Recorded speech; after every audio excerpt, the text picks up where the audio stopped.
In case 5, we tackle a classic challenge in medicinal chemistry, how to fine-tune your lead series while balancing multiparametric optimizations like potency, ADME, and synthetic reactivity. Here, the goal isn't to make radical changes. Instead, we're talking about subtle strategic modification, changes that stay close to the original chemical space but can make a significant difference in optimization. We start with a well-defined chemical series and a known lead compound. Our edits are minimal, maybe just exploring new substituents at a single position. Using the fragment growing generator, Macchia explores modification at that site, staying close in chemical space, but still introducing novel ideas. What makes this smart is the combination of similarity constraint and the use of a predictive QSAR model, so every proposed change is not just valid, but aligned with the direction we want to push the series. To make this optimization meaningful, we define clear chemical constraints. We set an exit vector, the single editable point in our molecule. We defined a target chemical space so we don't stay too far from what's already working. Then we layer in products filters and functional groups to include or to avoid through, for example, product constraints. And finally, Macchia will predict commercial building blocks and reactions in order to generate our molecules.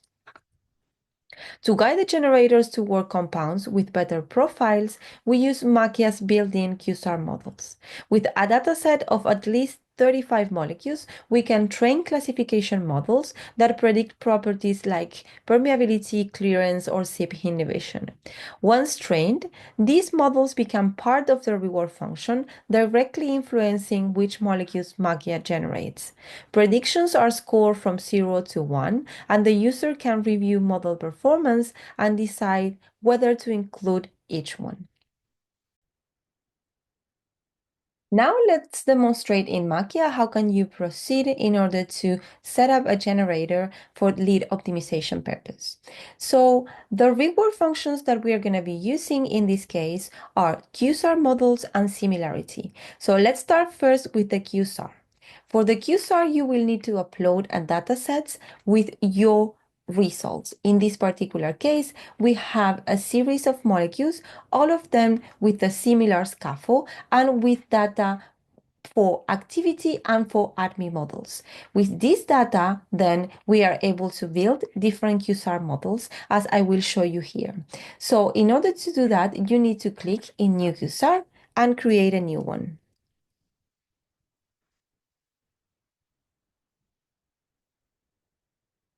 So after that, you need to define which data sets you want to work with. In this case, I'm going to use the one that I previously uploaded. Then you can decide which targets you want to work with. In this case, I'm going to add all of them.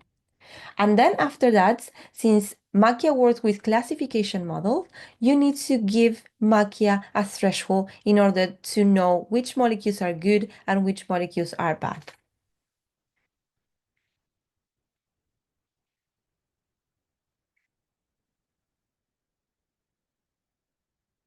After the thresholds are set, you can press save, and then your model will be already set up in order to run. After that, you can hit run and start with the training of your 7 different models. Once the models they're being trained, we are going to give you the metrics for each one of the targets that you trained. All these metrics are here for you to review and to decide if the model is good enough in order to use in the generation. So now that we have set up our QSAR and we've uploaded the dataset that we want to work with, we can move directly into the generation. In the generator, once again, we're going to set up our initial fragment and the exit vector from where Macchia will start growing molecules. Here, I decided to work with 3 generation steps. After that, we also include certain product constraints, such as maximum molecular weight of 650 and minimum of QED. Also, we input certain substructural constraints that we do not wish to see in the final products, and we ask Makia that they must be forbidden. Also, we included our custom list of pains and talks of unwanted substructures in our final molecules.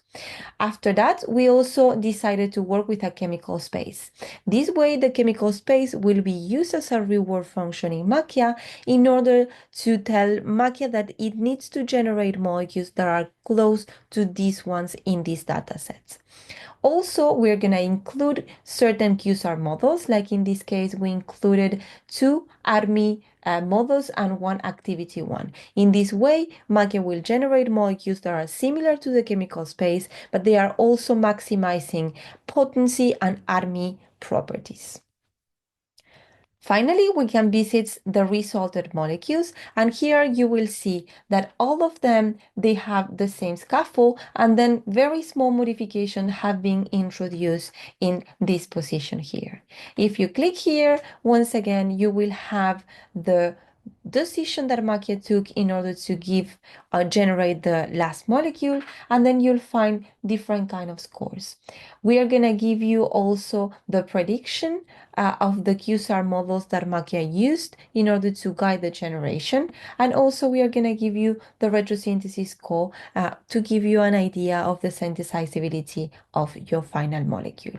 Also, you can compare this molecule with respect to the most similar in the chemical space and also review the results for the different targets of this similar molecule.